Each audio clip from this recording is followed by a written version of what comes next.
پسر من با شما هم دانشگاهیه و از شما خیلی خوشش اومده. من به خواسته اون اومدم تا شما رو ببینم. و راستش خودم از شما خوشم اومده. انتخاب رحیم خیلی خوبه. من خیلی خوشحالم.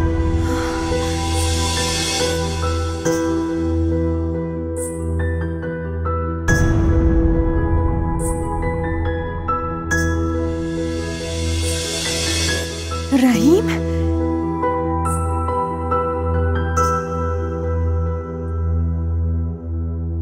بله، رحیم پسر منه.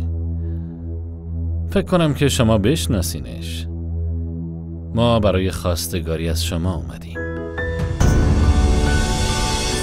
بله متوجه. خیلی هم خوب میشناسمش. پس دخترم، شما به این وصلت راضی هستی؟